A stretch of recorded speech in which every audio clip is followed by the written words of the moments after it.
What I liked about sport was it was all merit-based. If you scored a goal, it counted. And that, to me, is a lot about business. You measure people's performance. You measure financial performance. That's what I liked about sports. He's a great owner.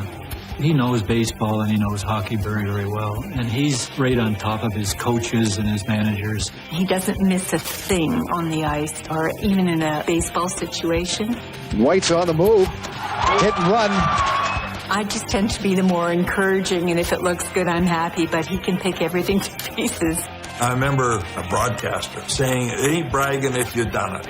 So I think you should enjoy your accomplishments. Be proud of them. Swell your chest out a little bit. Celebrate. He shoots. He scores!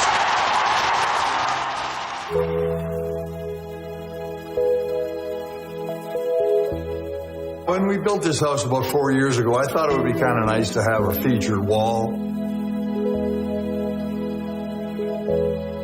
We're just trying to tell the story of the family. His grandfather came here on the CPR train building the railway across Canada.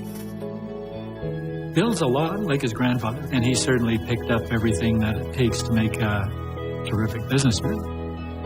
We grew up listening about business, and my granddad and my dad talked about business. That's what they did. My mother ran a pretty good household. One of her favorite lines to us kids was, just wait till your dad gets home. We remember that. She was a wonderful lady. He didn't have any more money in his jeans than the rest of us. In fact, he often borrowed money, which is a bit of a laugh now. My dad was in the theater business for a while, and then eventually into chat radio, the top mural up there, and then chat TV over here. He just moved right up through the system along the way, knew what the news was all about and how to get sponsors to pay for the commercials and things like that. And then I started expanding the broadcast company. I remember going to door, and would you like to buy cable TV? Well, I get one channel for nothing. Why would I want to pay for it? I get it for nothing. Well, we were offering 3 other channels, and it was a tough sell. I'm telling you, it was a tough sell. That was a learning experience, but it turned out very well.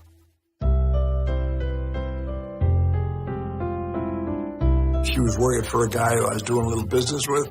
I used to have to run back and forth with documents to be signed. I sometimes think I was forced to run back more times than I should have. Nice looking gal, and seemed to be fairly pleasant, and worked in the bank, had a little bank background. Once he convinced me to go on a date, it was pretty much set. I think I had said no quite a few times. We finally got married, and I went back to work, and she kind of wondered where I was half the time. I did travel a lot with him at first, but I got left outside baseball stadiums in the dark, and he'd obviously get in the locker room, forget about me, and I thought, yeah, I could probably find better things to do at home. She's learned to put up with Bill, that's for starters. We have the same philosophy of life, hardworking, energetic, but he's a very caring person. He's got an amazing sense of humor. So if nothing else, we have a good laugh every day.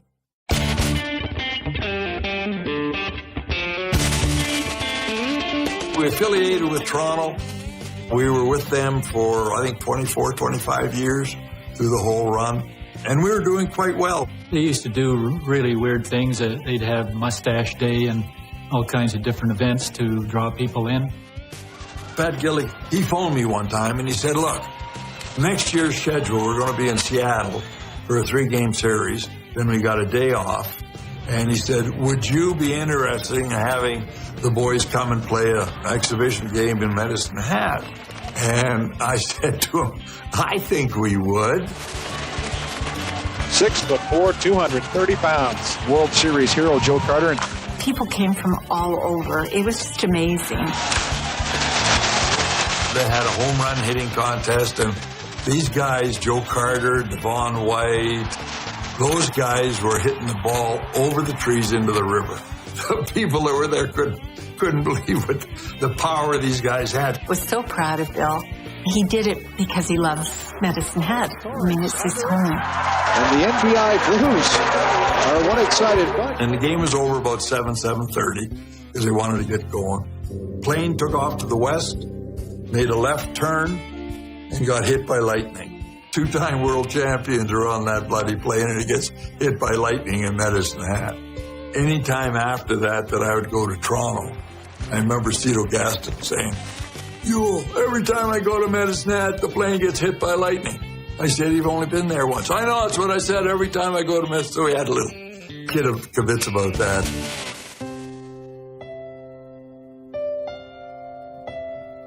I think he's a wonderful guy. It's not that he's perfect or anything.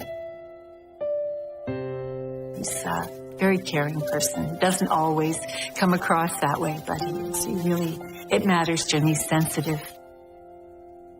My mother had cancer and passed away in the 60s, so that was kind of the initiative to participate with the Burkhold family from Calgary in setting up this cancer clinic here. His father gets so much credit, but there's always a strong woman behind every successful man, and I think he wanted to honor his mother.